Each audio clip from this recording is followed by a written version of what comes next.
தெரிவித்துக் கொள்கிறேன். எனக்கு கொடுக்கப்பட்ட வார்த்தை 6வது வார்த்தை. நமக்கு தெரியும் எத்தனை வார்த்தைகளை பற்றி நம்ம கேள்விப்பட்டோம். மொத்தம் எத்தனை வார்த்தை இருக்குது?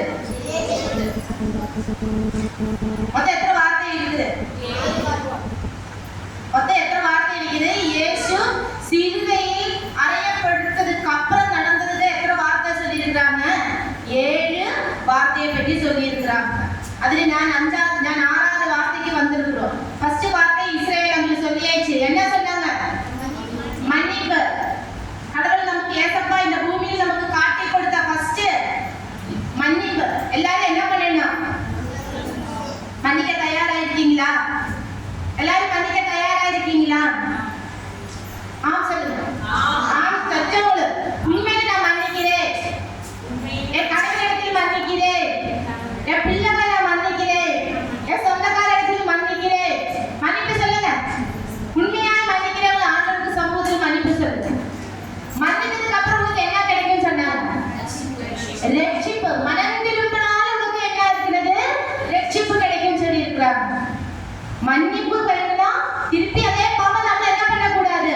பண்ணக்கூடாது. மனம் திரும்ப மூலமா உனக்கு என்ன கிடைக்குது? ரட்சிப்பு கிடைக்குது.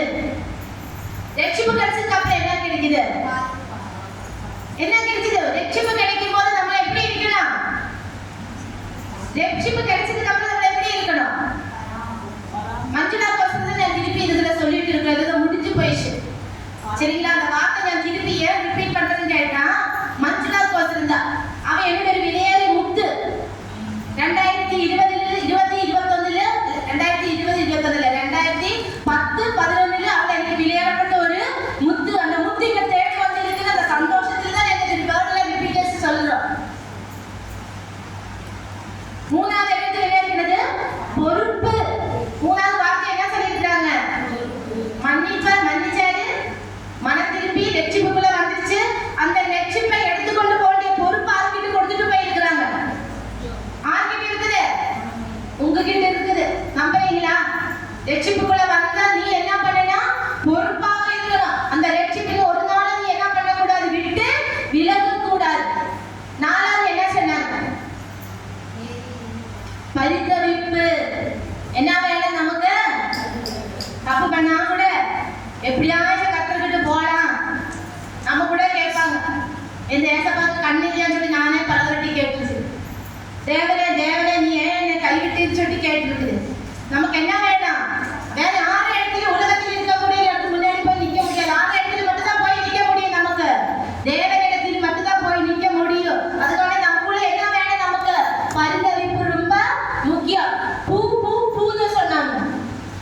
நான் இன்னைக்கு தான் அந்த வார்த்தை எனக்கு புரிஞ்சிச்சு. 7 பூக்களை பற்றி சொல்லிச்சு. மீது 3 பூக்கள் எல்லாம் உங்ககிட்ட தான் கேட்கணும். எனக்கு 4 பேருக்கு தான் தெரிஞ்சிச்சு. மன்னிப்பு, மனதிருப்பல்லாத ரட்சிப்பு, பொறுப்பு, பரிதவிப்பு. மீதி அந்த 7 பூக்களை பற்றி சொன்னதுக்கு நான் கேட்பேன். மீதி இருக்கிற பூ எதாவது நடந்தது எனக்கு கொஞ்சம் சொல்லுங்கன்னு சொல்லிட்டு சொல்றேன். சரிங்களா? அப்புறம் இன்னைக்கு முன்னாடி கொஞ்ச நேரம் பேசினாங்க. தாகமா இருக்கிறேன்னு சொல்லி சொன்னாங்க. இதே வார்த்தை நான் போன வருஷம் நான் சொன்னேன். தாகமா இருக்கிறேன்னு சொன்னேன். அந்த இடத்துல போன வருஷம் இதே இடத்துல இருந்து என் ஹிருதயத்தில் என் ஆண்டவர்கிட்ட கேட்குறேன். நான் தாகமா இருக்கிறேன் உன் சுவிசேஷத்தை சொல்றதுக்கு நான் தாகமா இருக்கிறேன் வார்த்தை நான் இதே இடத்துல இருந்து சொல்லி இந்த வருஷத்துல இவளுக்கு எல்லாம் இந்த பிள்ளைகளை எல்லாம் நான் ஒருங்கிணைச்சு கூட்டி வைக்கிறதுக்கு கர்த்தர் இருக்கிற தாகத்தை தீர்த்து கொண்டே இருக்கிற. முழுசா தீர்க்கல, இன்னும் என்ன ஆகுறது? தீர்த்துட்டே இருக்கிறாங்க. நாங்க அழகான ஒரு குரூப் ஃபார்ம் பண்ணி அந்த பிரேயர் குரூப் மூலமாக இன்னைக்கு இந்த மக்களை எல்லாம் இங்க உட்கார வைக்கிறதுக்கு கர்த்தர் ஒரு பெரிய சாட்சி கொடுத்திருக்கிறாங்க. அது ஆண்டவருக்கு நன்றி செலுத்துகிறோம். முதலாவதாக ஆண்டவருக்கு நன்றி செலுத்துகிறோம். இதுக்கு பின்னாடி இந்த பாடுபட்ட எஸ்தருக்காகவும் ஆனந்திக்காகவும் ரொம்ப கஷ்டப்பட்டு தான் மஞ்சுளாக்கெல்லாம் போன் பண்ணி, நிரோஷாக்கு போன் பண்ணி, ராஜேஸ்வரிக்கு போன் பண்ணி, ராத்திரி 10 மணி வரைக்கும் ராஜேஸ்வரி எல்லாம் போன் எடுக்கல. ஆனாலும் கர்த்தர் வார்த்தையை எப்படியாச்சும் சொல்லணும்னு சொல்லிட்டு எனக்குள்ள தாகத்தை என் அவங்களுக்கு 2 பேருக்கும் பகிர்ந்து கொடுத்த அந்த தாகத்தின் அடையாளமாக இங்க இருக்கக்கூடிய அத்தனை பிள்ளைங்களும் இங்க வர்றதுக்கு கர்த்தர் உதவி செஞ்சிருக்கிறாங்க. அந்த ஆண்டவருக்கு நாமத்தை மகிமைப்படுத்துறாங்க. எனக்கு கொடுக்கப்பட்டிருக்கிற வார்த்தை என்னன்னு கேட்டால் யோவான் புஸ்தகம் 19ஆம் அதிகாரம் 30வது வசனம். இயேசு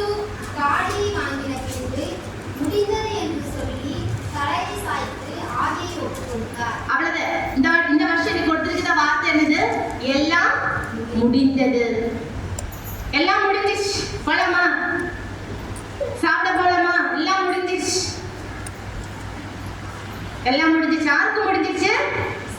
ஏசப்பாக்கு இந்த பூமியில செய்ய வேண்டிய காரியங்கள் எல்லாம் என்ன பண்ணிட்டாங்க? முடிச்சிட்டாங்க. எப்படி முடிச்சிட்டாங்க? நேர்த்தியாக முடிச்சிட்டாங்க. எப்படி முடிச்சிட்டாங்க? நேர்த்தியாக முடிச்சிட்டாங்க. முடிச்சிட்டு சாட்டிஸ்ஃபேக்ஷன். என்னன்னு சொல்லிருக்காங்க? சாட்டிஸ்ஃபேக்ஷன். இங்கிலீஷ்ல இந்த வேர்டுக்கு என்ன அர்த்தம்?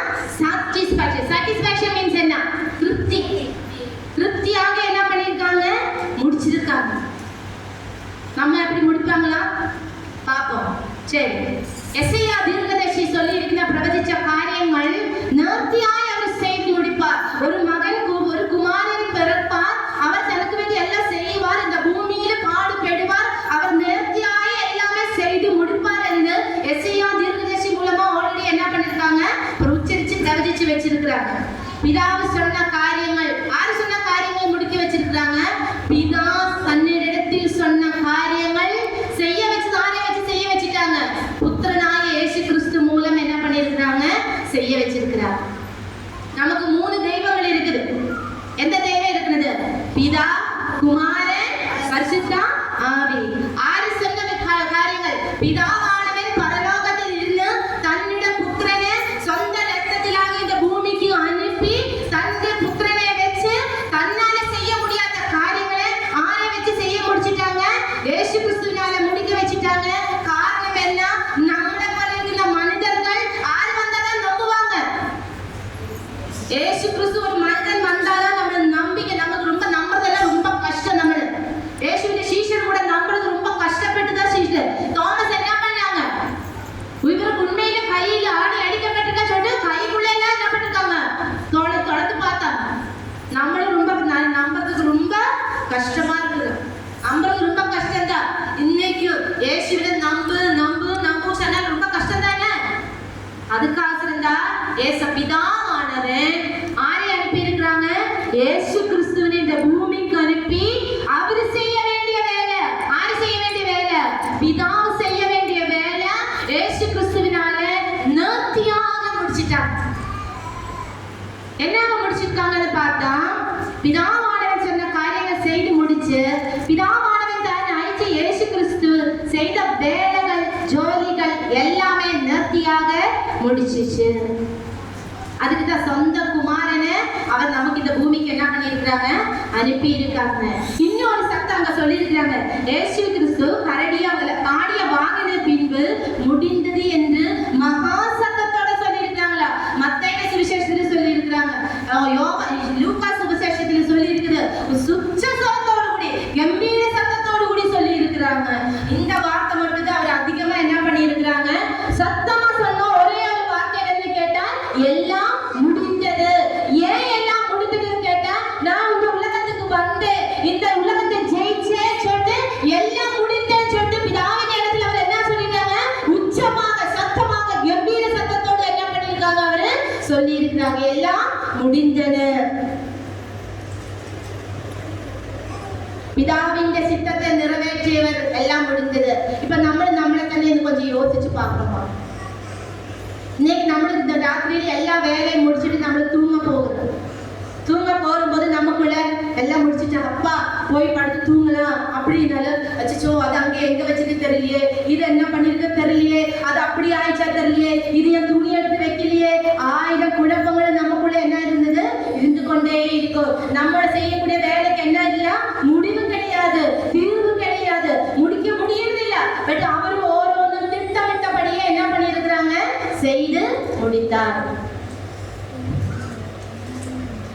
கர்த்தர் பெரியவர். பிதா பூமியை உருவாக்கும் போது 7 நாள் எடுத்துச்சு. 7 நாள் எடுத்துச்சு தெரியுதானே? இந்த 7க்கு பெரிய ஒரு அர்த்தம் சொல்லி இருக்கிறாங்க. இப்ப இதெல்லாம் நான் இவங்க சொல்லும் போது தான் சொன்னாங்க. எத்தனை நாள் எடுத்துச்சு பூமியை உருவாக்குறதுக்கு? 7 நாள் எடுத்துச்சு. அப்புறம் இஸ்ரவேல் சொல்லும் போது 7 வார்த்தை சொல்ல போறேன்னு சொல்லிட்டு அது ஃபர்ஸ்ட் வார்த்தை சொல்ல போறேன்னு சொன்னாங்க. அப்புறம் மன்னிப்பை பற்றி சொல்லும் போது எத்தனை வாட்டி மன்னிக்கணும்னு சொன்னாங்க? 70 வாட்டி மன்னிக்கணும்னு சொல்லி இருக்கிறாங்க. அப்புறம் என்ன சொல்லி இருக்கிறாங்க? நமக்கு ஆயுசுக்கான பூமியில எவ்வளவு கொடுத்திருக்கிறாங்க?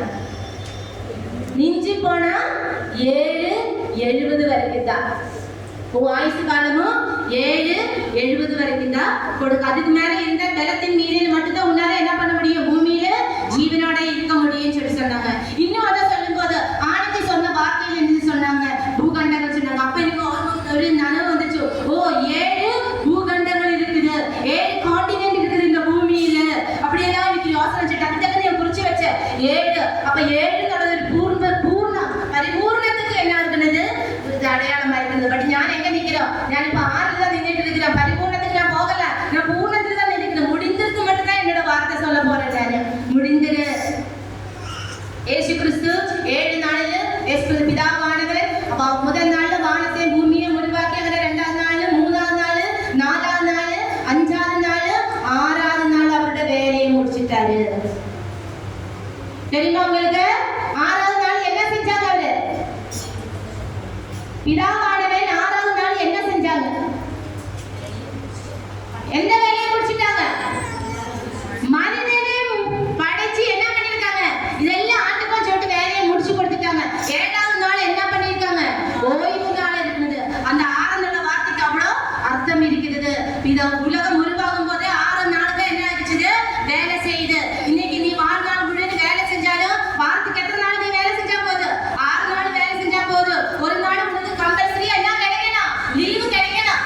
ஓய்வு நாள் உனக்கு லீவு. இது ஆரி கொடுத்திருக்காங்க, சட்டம் கொடுத்திருக்கு. இந்த சட்டம் எங்க இருந்து வந்திருக்குது? பைபிள் அடிப்படையில் வந்திருக்குது. பிதாவானவர் அன்னைக்கே சொல்லி வச்சு, 6வது நாள் நீ வேலையெல்லாம் செஞ்சு முடிச்சிச்சு. என்னோட வேலை நான் 6 நாள் கொண்டு முடிச்சிச்சு. ஒரு நாளைக்கு என்ன பண்ண, ஓய்வு எடுன்னு சொல்லி இருக்கிறாங்க. அதே மாதிரிதான் ஏசு கிறிஸ்து சிலுவையில் இருக்கும்போது என்ன பண்ணிருக்காங்க, தன்னோட வேலைகள் என்ன பண்ணிருக்காங்க, எல்லாமே நேர்த்தியாக செய்து முடிச்சிருச்சு.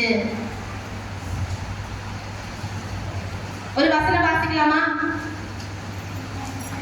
1 தீமோத்தேயு 4:7-8.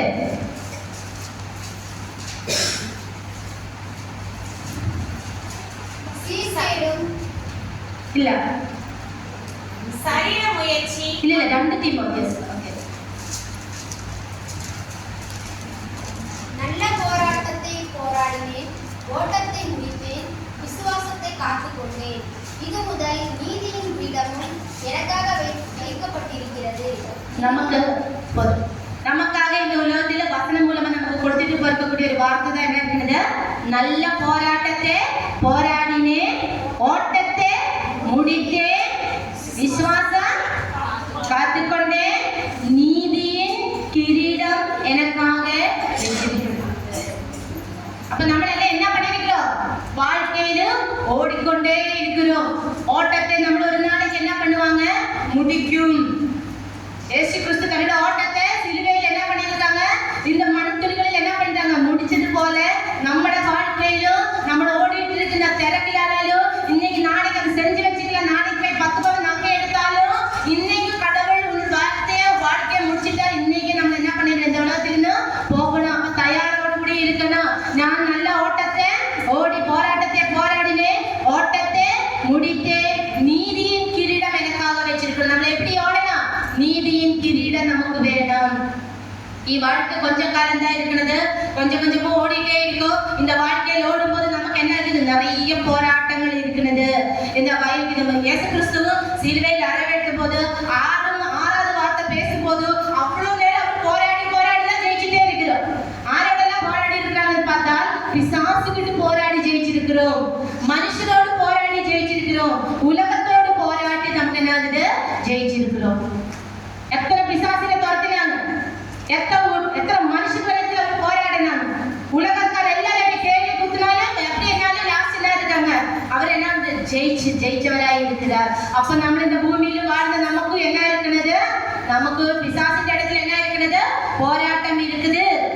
மனுஷர் இடத்துல நமக்கு என்ன இருக்கிறது, போராட்டம் இருக்குது. உலகத்தின் இடையில நம்ம என்ன இருக்கிறது, போராட்டம் இருக்கிறது. இந்த சரீரத்தில் நமக்கு என்ன இருக்கிறது, போராட்டம் இருக்கு. சரீரத்தில் என்ன போராட்டம் வரும், வியாதி, கவலை, துக்கம், கண்ணீர், வெள்ளெல்லாம் நமக்கு வரக்கூடிய போராட்டம். இந்த போராட்டத்தை எல்லாம் இயேசு கிறிஸ்து எங்க முடிச்சிட்டாங்க, சிலுவையில் முடிச்சிச்சு. எல்லாமே முடி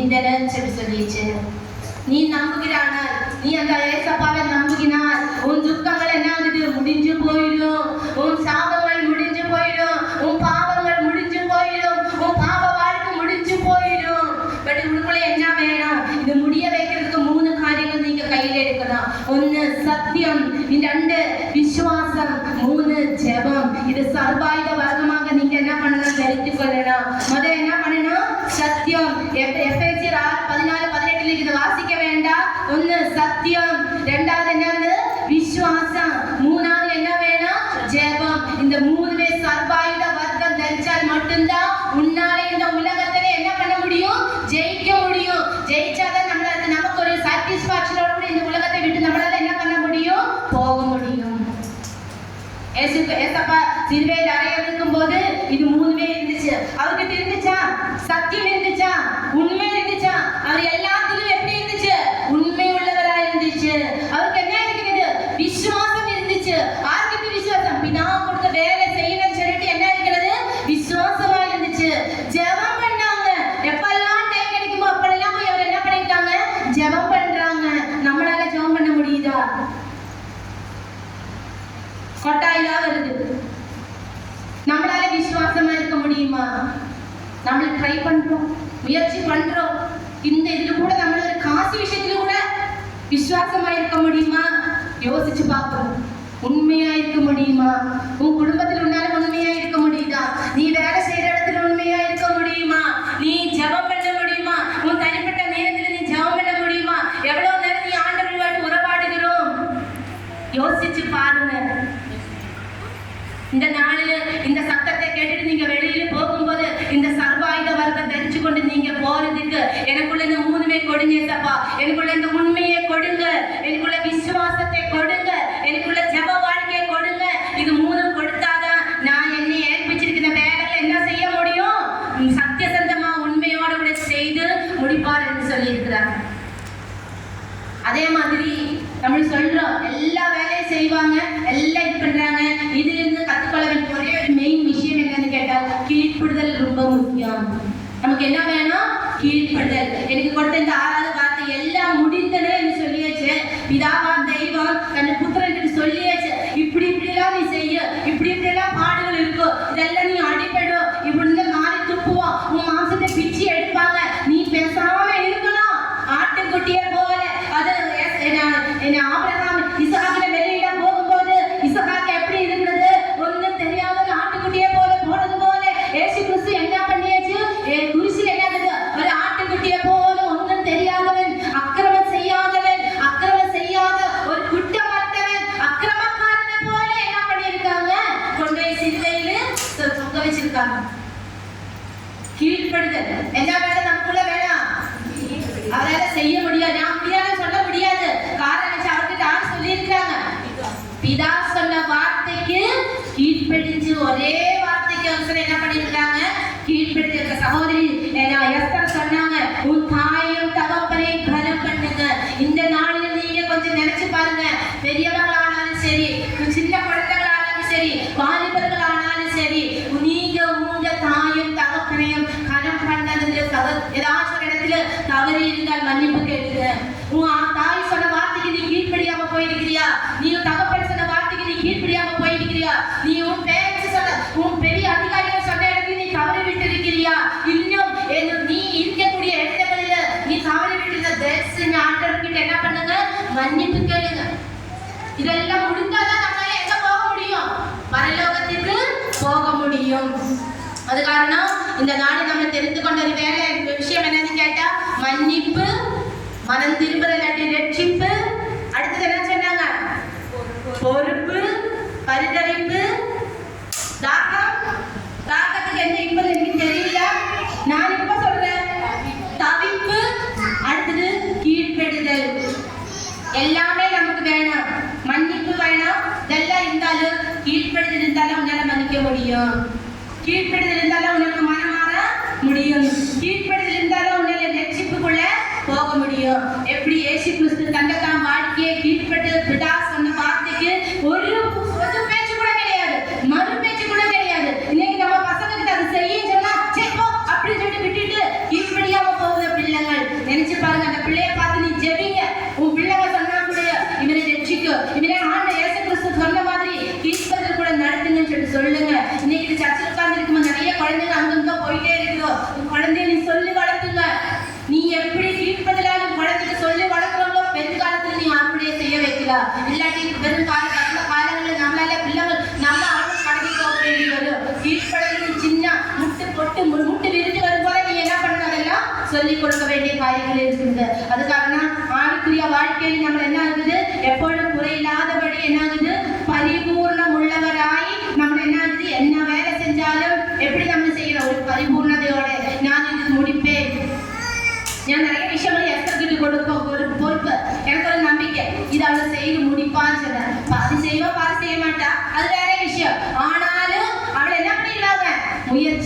முடிச்சிட்டாங்க. உலகத்திலே முடிக்கிறது ரொம்ப கஷ்டம். நான் குறை சொல்லுவோம், மனிதர்கள் என்ன பார்த்து குறை சொல்லுவோம், நான் செய்யற வேலையில என்ன குறை சொல்லுவோம், முடிக்கிறது ரொம்ப கஷ்டம். ஆனா நமக்காக எல்லாத்தையும் என்ன பண்ணியிருக்காங்க, செய்து முடித்த ஒரே ஒரு தேவன் ஆண்டவராய இயேசு கிறிஸ்து. இப்ப என்ன ஆகுது, 3 மணி நேரத்துல அவர் தன்னுடைய சுவாசத்தை விடும்போது திரைச்சீலகள் 2 என்ன பண்ணிட்டாங்க, கீறி போயிட்டாங்க. பூமி அங்கங்க என்னாச்சு, குலுங்கிச்சு, பூகம்பங்கள் வந்துருச்சு, உலகம் முழுவதும் என்னாச்சு, இருட்டாயிடுச்சு, அந்த காலம் ஆயிடுச்சுன்னு சொல்லி இருக்கிறாங்க. எல்லாம் முடிந்தன. நம்மளும் 14 அப்படிதான் எல்லாம் முடிந்தன அப்படின்னு சொல்லி வாழ்க்கையில ரொம்ப கஷ்டப்படுவோம். இனி எனக்கு வாழ்க்கையே இல்லை, எல்லாம் முடிஞ்சு போயிடுச்சு, இனி என்ன வாழ்க்கை நம்மளுக்கு நினைச்சு பல டைம்ல யோசிக்கக்கூடிய சிச்சுவேஷன் இல்லை. மகனே மகளே, அந்த சிலுவையிലേക്ക് நீ ஒரு நிமிஷம் எத்தி பாருங்க. எல்லாம் முடிந்ததுன்னு சொன்னாலும் அந்த சிலுவையில் கூட ஜெயம் கொடுத்த தேவனிடத்தில் நீ ஜெபிக்கும் போது எங்க உனக்கு முடிக்க வச்சிருக்கிறாங்களோ அதனை ஜெயமாக்கி கொடுக்கிறதுக்காக ஆண்டவராய் வல்லவராய் இருக்கிறார். அதே மாதிரி முடிந்ததுள்ள வேர்டு வெற்றியின் குரலாய் இருக்கிறது. அது தோல்வியின் குரல் கிடையாது. என்ன குரலாய் இருக்கிறது? வெற்றியின் குரல். எல்லாம் முடிந்தது, வெற்றியின் குரலாய் இருக்கிறது. பிதாவின் நாமம் எல்லாத்துக்கும் மேலான நாமம். அது எப்படி இருக்கிறது? வெற்றியின் குரலாய் இருக்கிறது. சரி, ஒரு 6 விஷயங்களை மட்டும் சொல்லி முடிப்பேன். இயேசு சிலுவை செய்த முடித்தார், நான் முடித்தேன்.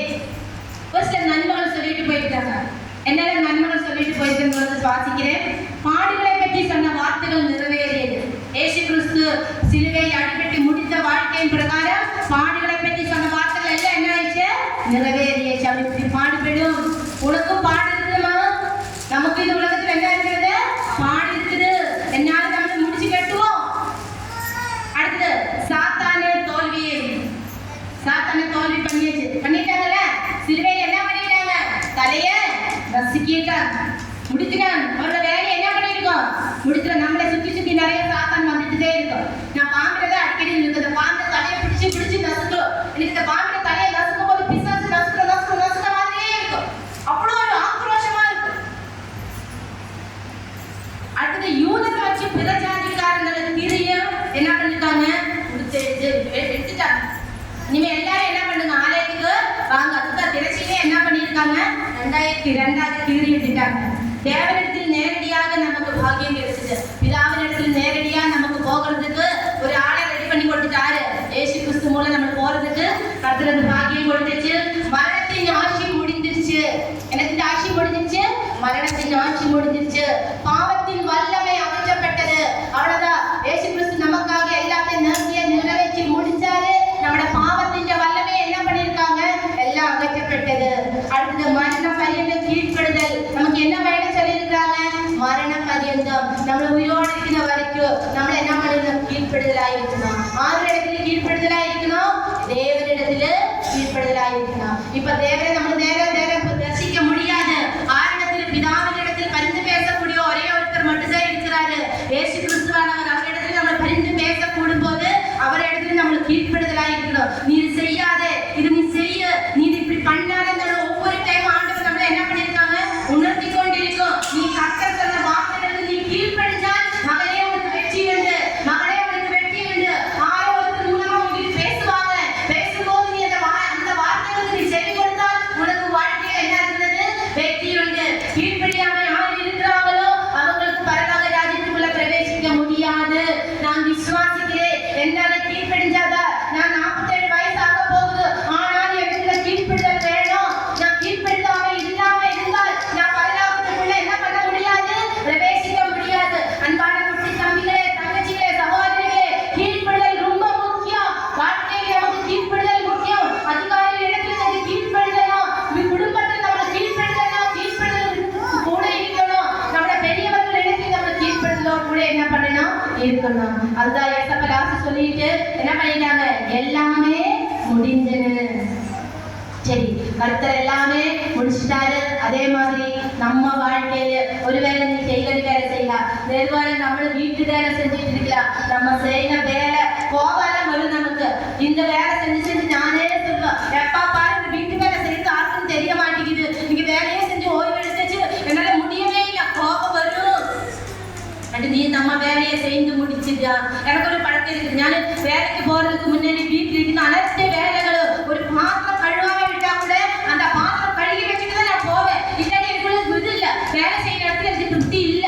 ஏன் கேட்டா என்னோட வேலையை நான் கரெக்டா செஞ்சு முடிச்சுச்சா, நான் கிளாஸ் எடுத்து முடிச்சுச்சா, நான் செய்ய ஒரு சின்ன வேலையை நான் அது கரெக்டாக செஞ்சு முடிச்சுச்சேன்னு ஒரு பயம் எனக்குள்ள அப்பப்ப இருக்கும். அதுக்கான என்னோட வீட்டுல ஒரு வேலை கூட நான் பெண்டிங் வைக்க மாட்டேன். எனக்குள்ள இருக்கிற வேலை, என்ன துணி துவைக்கிற வேலை, சமைக்கிற வேலை, அந்த மாதிரி வேலைகளை முடிஞ்ச அளவுக்கு என் உடம்பு முடியல வரைக்கும் நான் என்ன ஆகுது செஞ்சு முடிச்சுட்டு தான் போகும். எனக்கு ஒரு பயம், கர்த்தரை கிட்ட கணக்கு கேட்பா.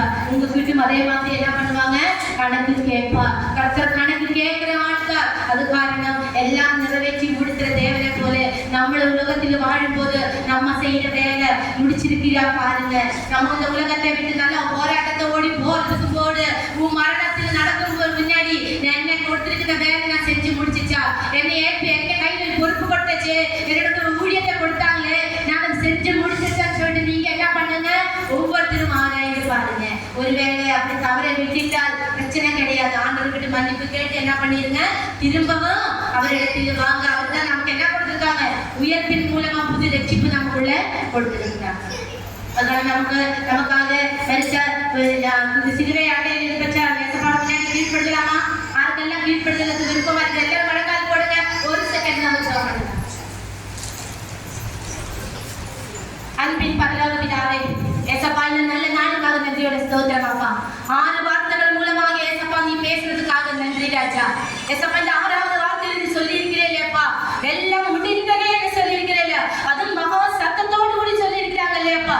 ஏசப்பா அந்த முடிந்தது பொழுது எவ்வளவு அருமையாக தன்னுடைய பிதா தன்னோட கையில் ஏற்பிச்சிருக்கிற வேலைகள் முடிச்சதுக்கு அப்புறம் தன்னுடைய பிதாவின் இடத்துல நான் வேலையை செஞ்சு முடிச்சுட்டான் என்று சொல்லி இருக்கிறியப்பா. ஏசப்பா அந்த கீழ்ப்படுதல் எங்களுக்கு வேணும் அப்பா, எங்களுக்கு வேணும் அப்பா. எங்க பிள்ளைகளுக்கு அந்த கீழ்ப்படுதல் ஆவி வேணும் அப்பா. நாங்க வேலை செய்த இடங்களில் வேணும் அப்பா. எங்க குடும்பங்களுக்குள்ள அந்த கீழ்ப்படுதல் ஆவி வேணும் அப்பா. ஏசப்பா எங்க விசுவாசி பிள்ளைகளுக்கு இடையில, எங்க விசுவாசி குடும்பங்களுக்குள்ள, கணவன் மனைவிக்குள்ள, எங்க விசுவாசி பிள்ளைகளுக்குள்ள ஏசப்பா அந்த கீழ்ப்படுதல் ஆவியை கொடுக்கும்படியாக இந்த நாளில் ஏசப்பா உம்முடைய கரத்தில் ஒப்புக் கொடுக்கிறேன்.